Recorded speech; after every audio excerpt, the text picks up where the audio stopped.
வணக்கம். இன்றைய மாவட்ட செய்திகள்.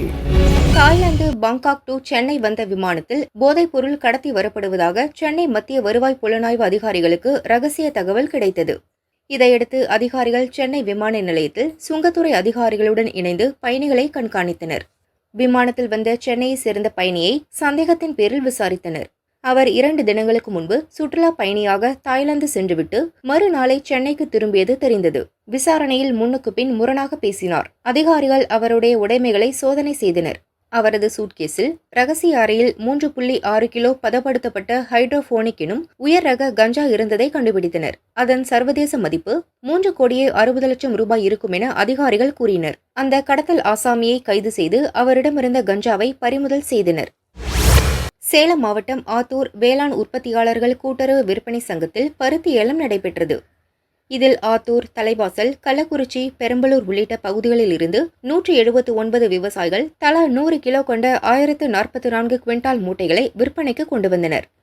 ஆத்தூர், திருப்பூர், ஈரோடு, சேலம், கோவை பகுதியைச் சேர்ந்த 12 வியாபாரிகள் பருத்தியின் தரத்திற்கு ஏற்ப விலையை நிர்ணயம் செய்தனர். பிடி ரகம் குவிண்டால் 6,659 முதல் 7,569 ரூபாய், டிசிஎச் ரக குவிண்டால் 7,589 முதல் 9,789 ரூபாய், கழிவு கொட்டு பருத்தி 3,589 முதல் 4,569 ரூபாய் வரை விற்பனையானது.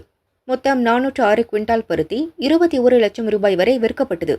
கடந்த வாரத்தை விட பருத்தி மூட்டை விலை அதிகமாகவும் விலையேற்றத்துடன் காணப்பட்டதால் விவசாயிகள் நிம்மதியடைந்தனர்.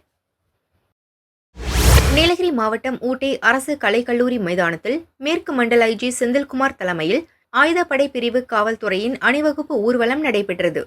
தொடர்ந்து காவல்துறையில் பயன்படுத்தப்படும் காவல் வாகனங்களின் பராமரிப்பு குறித்து ஆய்வு செய்து அவர்களின் குறைகள் கேட்கப்பட்டது. காவலர்கள் பயன்படுத்தும் பொருட்கள் ஆய்வுக்கு உட்படுத்தப்பட்டது. நிகழ்ச்சியில் எஸ்பி நிஷா, ஏடிஎஸ்பிக்கள் தங்கவேல், சவுந்தரராஜன், ஆயுதப்படை டிஎஸ்பி சரவணன் உட்பட காவல்துறை அதிகாரிகள் பலர் கலந்து கொண்டனர்.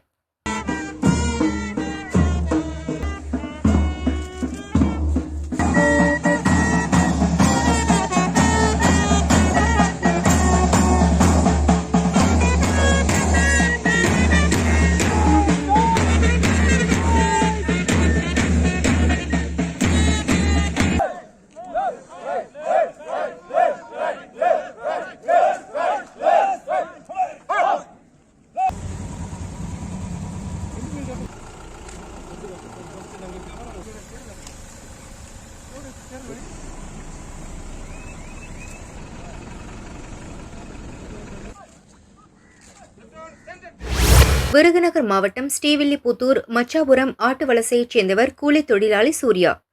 இவர் சக தொழிலாளி பாண்டியிடம் 2,000 ரூபாய் கடன் வாங்கினார். வாங்கிய பணத்தை திருப்பித் தராமல் சூர்யா இழுத்தடித்தார். பாண்டி அவரது நண்பர் சங்கிலி மற்றும் உறவினர் மகன் 16 வயது சிறுவனுடன் நேற்றிரவு சூர்யாவின் வீட்டிற்கு சென்று பணம் கேட்டார். அப்போது அவர்களுக்குள் தகராறு ஏற்பட்டு பாண்டி உள்ளிட்ட 3 சேர்ந்து தாக்கியதில் சூர்யாவுக்கு காயம் ஏற்பட்டது. ஆத்திரமடைந்த சூர்யா வீட்டிலிருந்த நாட்டு வெடிகுண்டுகளை மனைவி தவசி அம்மாளிடம் எடுத்து வர சொல்லி பாண்டியுடன் வந்தவர்கள் மீது வீசினார். ஆனால் குண்டுகள் வெடிக்கவில்லை. அச்சமடைந்த பாண்டி மற்றும் அவரது நண்பர்கள் அங்கிருந்து தப்பி ஓடினர். ஸ்ரீவில்லிபுத்தூர் சிட்டி போலீசில் சூர்யா புகார் கூறினார். தாக்குதலில் ஈடுபட்ட பாண்டி, சங்கிலி மற்றும் 16 வயது சிறுவனை போலீசார் கைது செய்தனர். வெடிகுண்டு வீசிய வழக்கில் சங்கிலி கொடுத்த புகாரில் சூர்யா, அவரது மனைவி தவசியம்மாள், வெடிகுண்டு சப்ளை செய்த ஜெயக்குமார், முனியசாமி ஆகியோரை போலீசார் கைது செய்தனர். சூர்யா வீட்டில் போலீசார் சோதனை நடத்தினர். வீட்டில் 4 வெடிகுண்டுகள் பதுக்கி வைக்கப்பட்டு இருந்தன. விருதுநகர் வெடிகுண்டு தடுப்பு பிரிவு போலீசார் வரவழைக்கப்பட்டு குண்டுகளை செயலிழக்க செய்தனர். சூர்யா வீட்டில் மேலும் வெடிகுண்டு உள்ளதா என சோதனை செய்தனர்.